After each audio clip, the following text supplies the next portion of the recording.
a la segunda charla. En este caso, lo que la digitalización nos dejó a cargo de Ana Laura Pérez, gerente de Producto Digital de Diario El País, y Juan Martín Vaz, gerente de Audiencias del diario. En sus ponencias se referirán a la transformación que vivió el diario en la digitalización, nuevos productos con nuevas formas de tomar decisiones con información y rapidez, y la manera en que esto cambia los tiempos de toma de decisiones a nivel gerencial. Bienvenidos. Hola, vamos a poner el pendrive. Sorry por el delay que vamos a tener en unos segundos.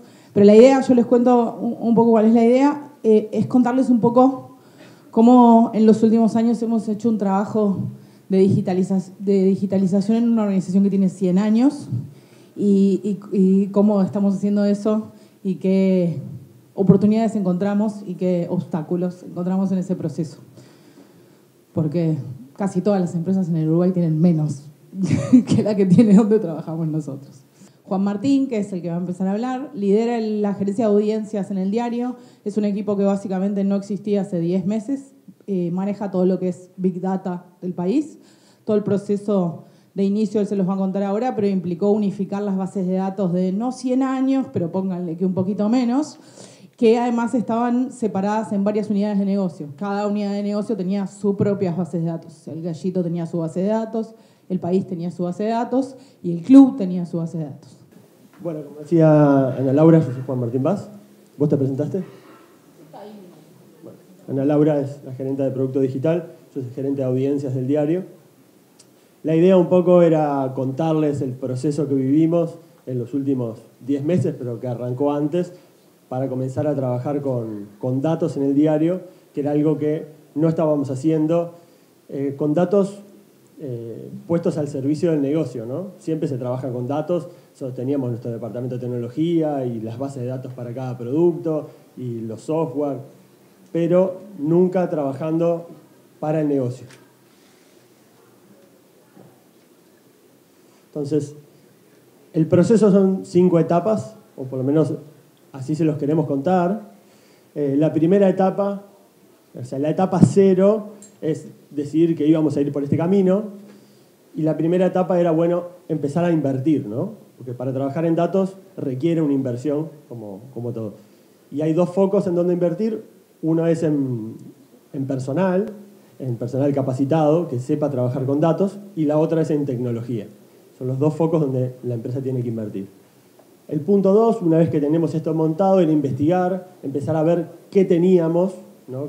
Qué era todo ese cúmulo de datos que nos decíamos que la empresa tenía durante muchos años, de todos esos productos, de todas esas bases de datos, y hacer un poco una investigación a ver qué podíamos sacar de ahí. Luego el punto 3 era entender a quiénes, o sea, a quiénes podíamos llegar con esta data, tanto a clientes internos como a clientes externos, que este trabajo les pudiera ser útil y que pudiéramos generar valor a partir de eso. Entender qué, o sea, teníamos a quiénes, entender qué le podíamos dar a esas personas, ahora van a entender por qué, quiénes y qué, y luego crear productos a partir de datos. Entonces, el primer punto era generar un área que centralizara el trabajo con datos. Nosotros le llamamos audiencias porque estamos adentro de un diario, un medio de comunicación, y nuestras bases de datos son de clientes, para nosotros es nuestra audiencia. Y la primera problemática, antes de entrar cómo se compone el departamento, es, bueno, ¿de quién depende un departamento de datos en una empresa que no tenía ni cultura de datos, ningún área trabajando en datos? Repito, sí tenía la parte de tecnología con datos, pero desde la parte tecnológica, no desde el negocio. Entonces ahí teníamos 2 opciones.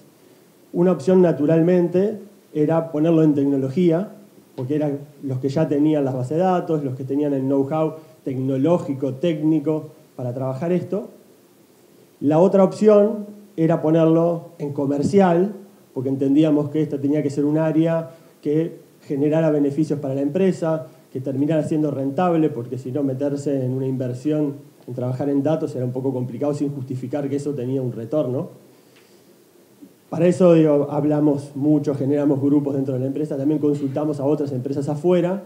La recomendación era, bueno, no lo pongas en tecnología por por un tema de los plazos de tecnología, de las prioridades de tecnología, de que iba a quedar relegado en ciertos momentos donde hubiera urgencias. Por ejemplo, nos decían, se te caen los servidores, tecnología sale corriendo atrás de los servidores, nadie va a quedar trabajando en datos.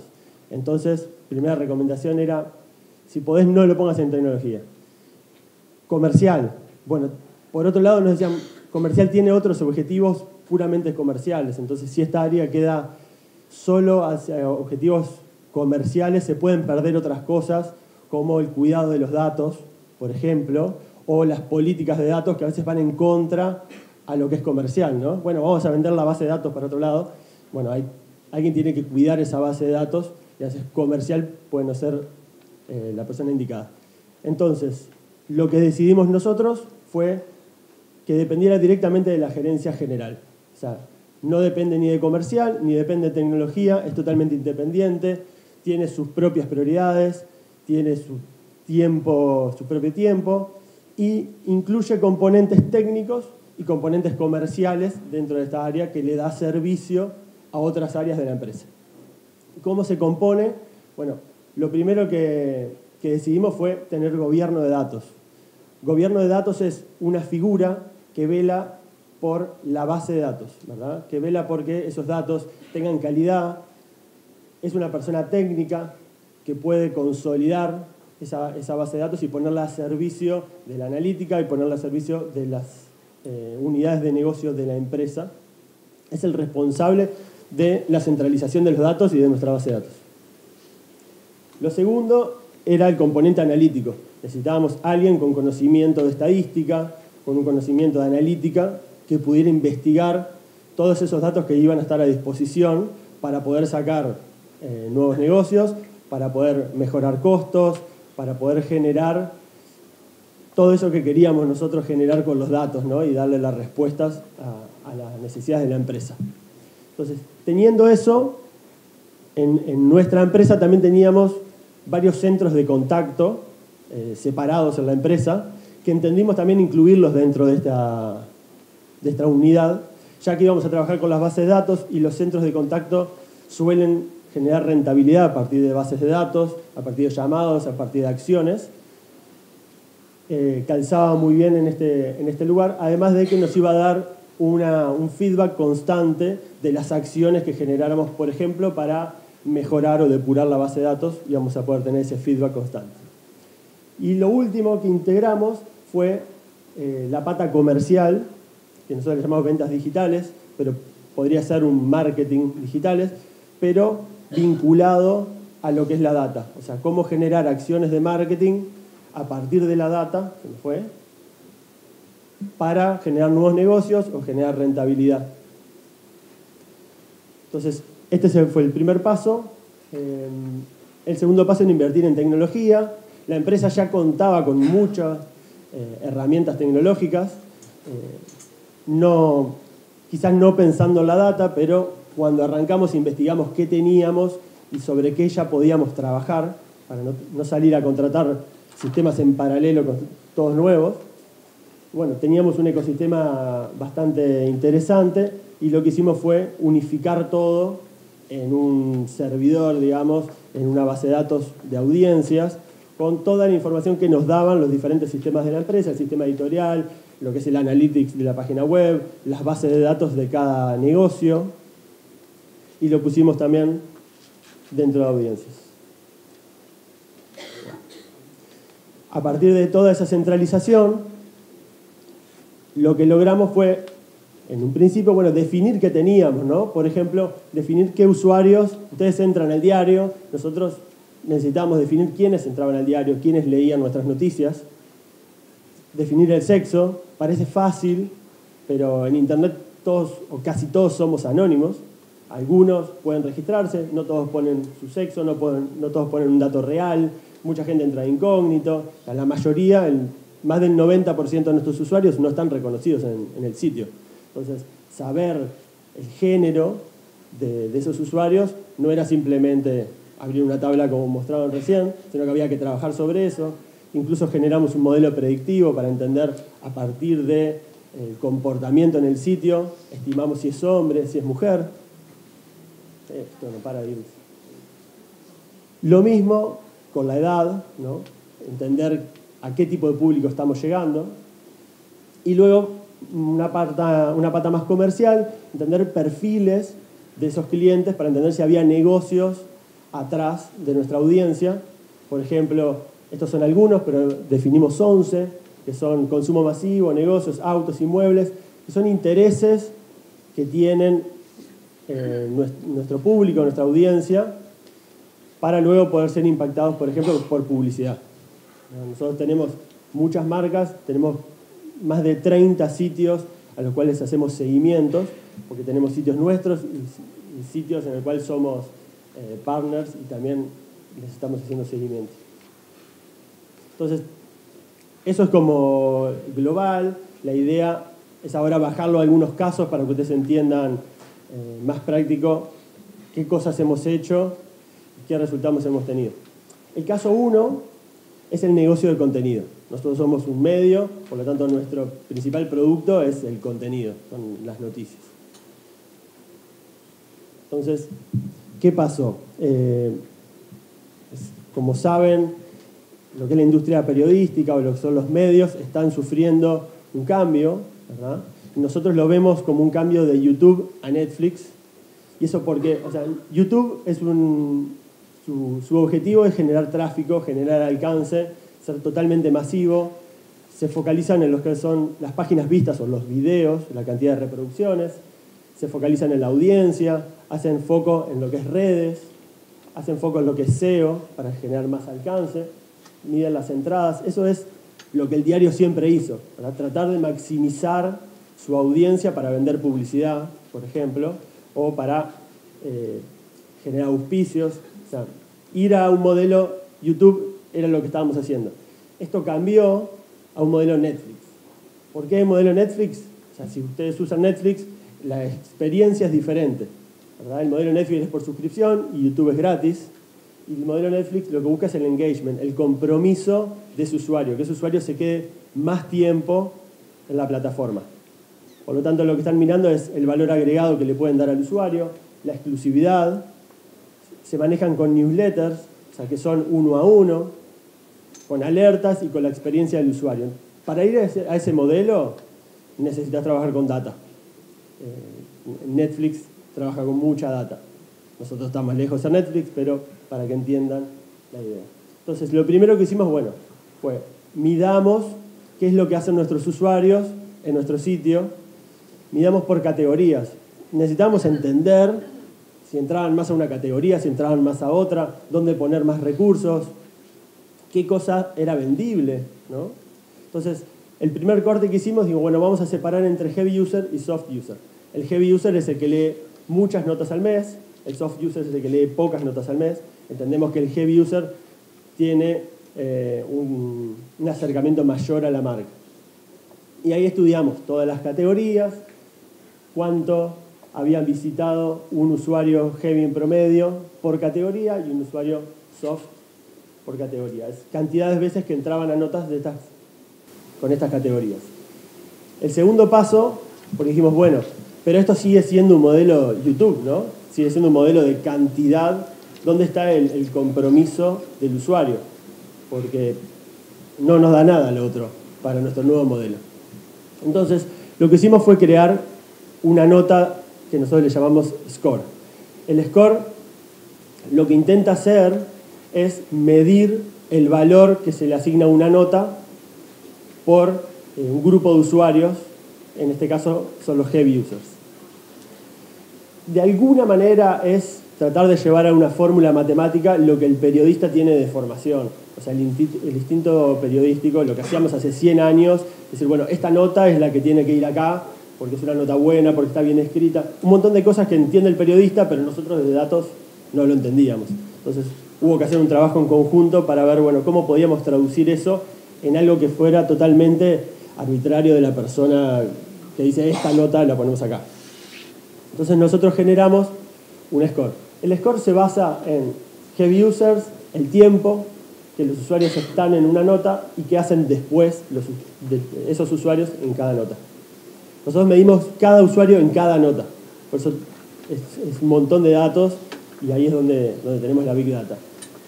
Llegamos a una fórmula, ¿verdad?, que lo que calcula es una nota, un número, que lo que nos permite es comparar una nota con otra en función a estas variables. Esta es la fórmula, no se la voy a explicar, pero lo que busca es eso, ponderando el tiempo de lectura. O sea, para nosotros lo más importante es cuánto tiempo una persona se queda en una nota. ¿Y qué logramos con eso? Además de que fue un trabajo interesante con la redacción, que no está acostumbrada a trabajar con datos, el primer logro que tuvimos fue mejorar por 2 la nota del empresario. Eso como lo hicimos entendiendo qué recursos periodísticos funcionaban mejor en cada tipo de nota, ¿verdad? Si era una historia, o sea, tratamos de desfocalizar lo que eran notas de una industria y llevarlos más a notas de consumo. Nos dábamos cuenta en ensayo y error que esas cosas iban funcionando mejor. Y logramos multiplicar el score. Y eso nos permitió generar un nuevo negocio de venta de contenido. Hoy en día, me imagino que muchos de ustedes se habrán dado cuenta, pero el diario está cobrando por algunas notas periodísticas, o en algún momento algunos usuarios reciben un pedido para pasarse una suscripción paga. ¿Eso cómo se materializó dentro de la organización? En dashboards, como mostraron en la presentación anterior, que les permite a la persona que está, en este caso los periodistas, tomar decisiones sobre las notas que escriben. En vez de tomar decisiones simplemente por el instinto que tenían antes o alguna repercusión que se podía haber dado en algún medio, tomar notas por datos reales. Por ejemplo, esto es un informe que se le manda a cada periodista. Nosotros tenemos una redacción de casi 100 periodistas. A cada periodista a primera hora de la mañana se les envía un informe sobre las notas que escribió el día anterior, en donde se les dice, bueno, la nota, qué score tuvo esa nota. Recuérdense que ese score es una medida del éxito de esa nota. Bueno, la fecha, los usuarios únicos que tuvo esa nota, la cantidad de heavy users, el tiempo de lectura, cuántas palabras tuvo esa nota. Se les da un histórico de cómo vienen performando en lo que es score. Entonces ellos buscan siempre tener un score más alto. Eso hace a la calidad periodística. Y luego tienen un top de sus notas, un top 10, en donde además de todos estos datos, se les marca acá que hay como un semáforo. Esto es un indicador de si la nota está sobreleída o si la nota fue abandonada por la mayoría de los usuarios antes de terminarla. Eso se calcula a partir de la cantidad de palabras y el tiempo promedio que demora una persona en leer una palabra. Entonces llegamos al tiempo óptimo de lo que sería una nota y le damos ese indicador que es muy valioso para ellos, porque antes quizás la nota era muy larga y nunca no sabían si la gente la estaba leyendo o no la estaba leyendo. Sabíamos nada más que habían entrado, pero la duración no la teníamos. El caso 2, les dejo a Ana Laura. Ahora, este caso fue un caso que desarrollamos, voy a hacer lo mismo porque no sé cuál es el botón, el de abajo, perfecto, es contraintuitivo. El segundo caso es el uso de datos para servir mejor a nuestros otros clientes. El país, como cualquier medio de comunicación, tiene 2 clientes. Tenemos un negocio B2C y un negocio B2B. Y este es un desarrollo para nuestro negocio B2B, que son nuestros anunciantes. Me pasé, era obvio. Básicamente, esos son datos de tráfico que tomamos de pixelar el sitio de una empresa de retail que nos dejó pixelar su sitio y pudimos ir a mirar qué hacían nuestros usuarios en su sitio para poder servir mejor la publicidad en nuestro sitio a los usuarios de nuestro sitio que compran o quieren comprar o navegan en ese sitio. Parece una cosa súper lógica, pero ningún medio de comunicación la hacía hasta hace no mucho tiempo. Es básicamente como trabaja Facebook, digamos. Si están familiarizados con eso, es básicamente como trabaja Facebook, menos Google.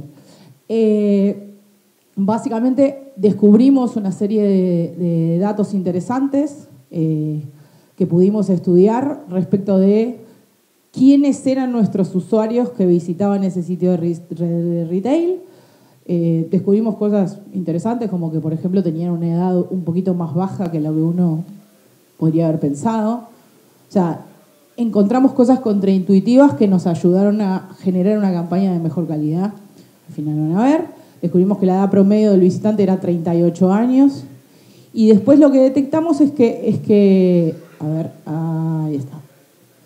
Bueno, detectamos que tenían nuestros usuarios, en general en el sitio de retail, había un tipo de usuario que tenía una intención de compra más alta que el usuario general que entraba a ese sitio de retail.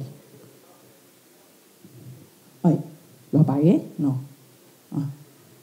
Bueno, entonces lo que hicimos fue desarrollar segmentos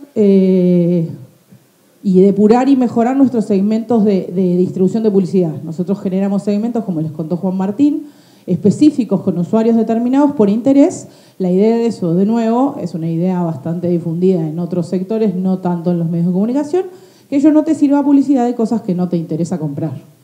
Por ende, que la publicidad te moleste un poco menos que lo que te molesta. Básicamente descubrimos que había una oportunidad en el segmento de consumo masivo, 4.3%, 38% del tráfico total de retail y 84% de la intención de compra estaba en ese segmento. O sea que básicamente había que ir a buscar a esos señores y señoras que estaban básicamente les gustaba algo y lo compraban. Y era a ese segmento que lo teníamos que servir. 1.9% de la intención de compra promedio y este segmento tenía una intención de compra superior. También detectamos que las mujeres tenían una intención de compra superior a la de los varones. Nada, es un poco, tal vez me digan, es un poco obvio. Y básicamente lo que hicimos fue desarrollar una campaña publicitaria para esa empresa de retail sobre la base de lo que habíamos aprendido en su sitio. También nos sirvió para aprender cosas que forman parte ahora de cómo servimos las campañas publicitarias de otras marcas y de otros negocios. ¿Esto también me toca a mí? Sí.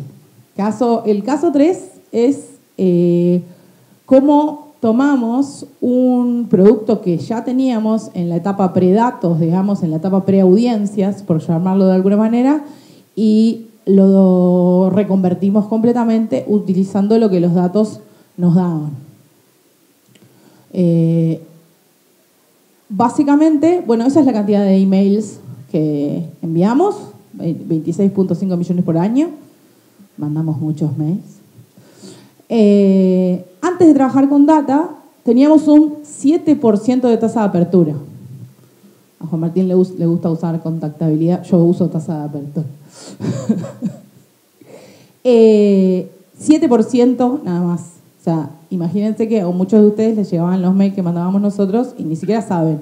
Descubrimos también en la depuración de la base de datos que había un montón de gente que estaba, al menos digitalmente, muerta, ¿no? O sea, que no estaba abriendo su mail, que no estaba revisando nada, que hacía un año que le mandábamos algo y no interaccionaba de ninguna manera con ese contenido. No pasaba nada ahí. Entonces, básicamente que estábamos creyendo que teníamos un universo de trabajo que no era el que teníamos. Después de esa depuración de todas esas bases de datos, pasamos a tener un 25% de tasa de apertura.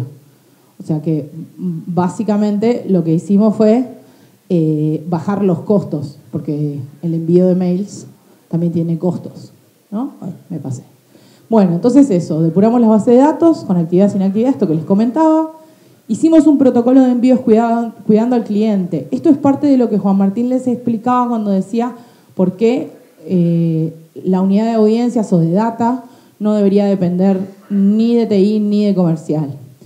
Porque parte de los roles del gobierno de datos es decirle a comercial no. Hoy no, mañana no, pasado no, a ese segmento no, a ese grupo no, vení la semana que viene. Y si estás en comercial, los que están en comercial saben, los de comercial somos gente intensa y no es una palabra que sepamos manejar muy bien. Por eso, este es uno de los motivos. ¿Por qué? Porque a la larga, porque en el largo plazo, no enviar 500 mails a la misma persona, no atomizarla, construye un producto de calidad, construye, como decía Juan Martín cuando hablaba de pasar de un modelo YouTube a un modelo Netflix, construye una relación de calidad. Construye que el tipo que abre el mail sabe que lo que vos le mandás le sirve, le es útil, está relacionado con sus intereses. Por eso no es un no caprichoso. Bueno, generamos estos segmentos específicos por industria de intereses, era esto que yo les decía. Yo recibo los mails de cosas que tienen que ver con el tipo de contenido que me interesa, con el tipo de avisos a los que hago clic, con el tipo de temas a los que soy afín. Y estudiamos también, y seguimos estudiando, los días y las horas con mejores resultados. Incluso depende también de los contenidos. Hay contenidos que les va mejor a una hora y un día y otros diferente. Por ejemplo, los viernes, digo es una cosa, pero les confirmo, los viernes no nos importa nada. Ni el mail, ni nada. Bueno, resultado, ahorramos 30% en el costo de los envíos. Sobre todo por esto que les decía, porque mandamos menos mails y los mira más gente. Y después valorizamos ese canal de comunicación. Por esto que les decía, ahora a la gente le interesa lo que le mandamos, le interesa mucho, lo abre, lo mira, interactúa, hace clic, etc. Entonces, nada, gracias a la data reconvertimos un producto que ya teníamos en uno que en realidad no es ni parecido, pero se llama igual. Y ahora sí, me toca a Juan Martín de nuevo. Bueno, thank you. Bueno, esta no estaba al principio, pero decidimos agregarlo porque no tenía sentido venir acá y no hablar de nada predictivo, ¿no? Ya que íbamos a hablar de datos, y es un caso que hemos trabajado bastante. Antes, para hacer preámbulo, este modelo es un modelo que aplicamos a lo que es Club El País. Nosotros trabajamos con suscripciones de diario papel. Una de las cosas que nos planteaba el negocio como problemática es las bajas. Cualquier negocio de suscripción, obviamente que se enfoca en captar nuevos clientes, pero una preocupación muy importante es la tasa de abandono, el churn que tiene el negocio, porque eso corta la recurrencia y el flujo de los pagos. Entonces, uno de los problemas que tenía el negocio era: se me están dando de baja muchos clientes y no entiendo por qué se me están de baja. Y además que no entiendo por qué, necesito saber qué hacer para que no se den de baja. Entonces, después de muchos intentos de tirar tiros al aire, decidimos empezar a trabajar con datos para entender qué hacer y qué era lo que pasaba con las bajas.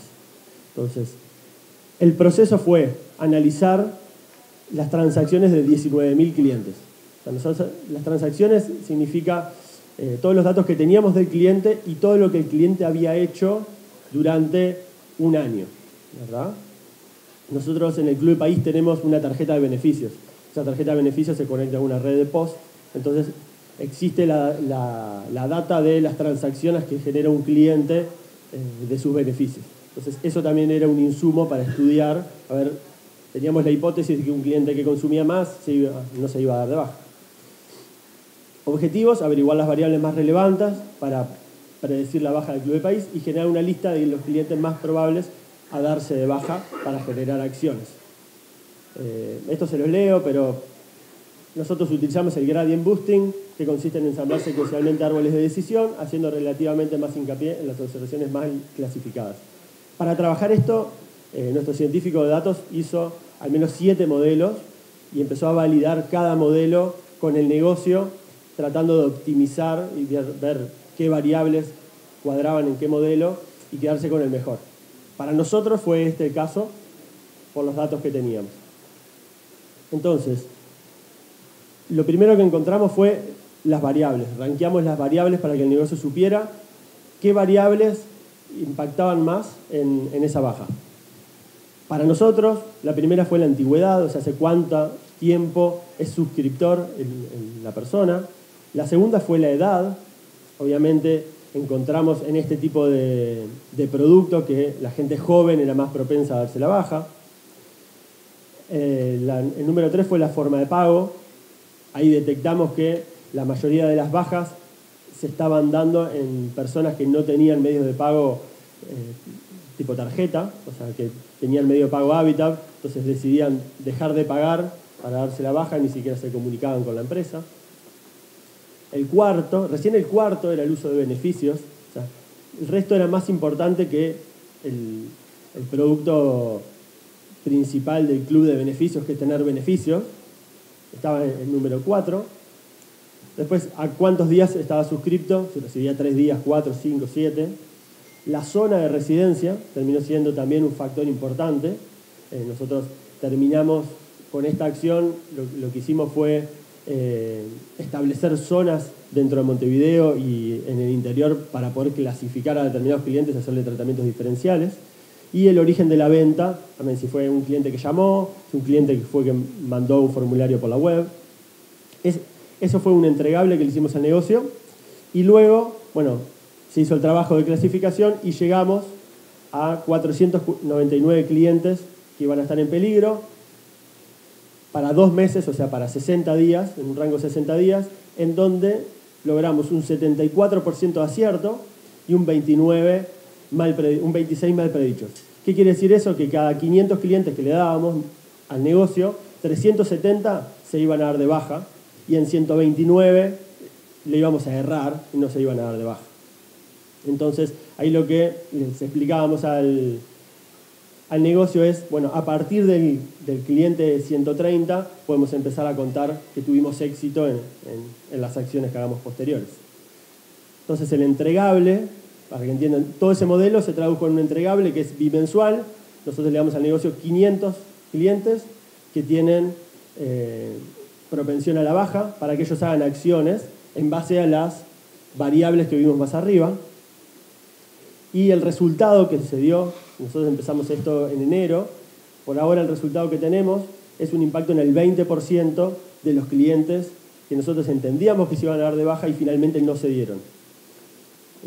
Simplemente con acciones simpáticas, con llamar al cliente, con regalarle una entrada para el cine, con reforzarle el valor que tiene el producto para ellos, con mandarle un email, simplemente esas acciones generaron este impacto.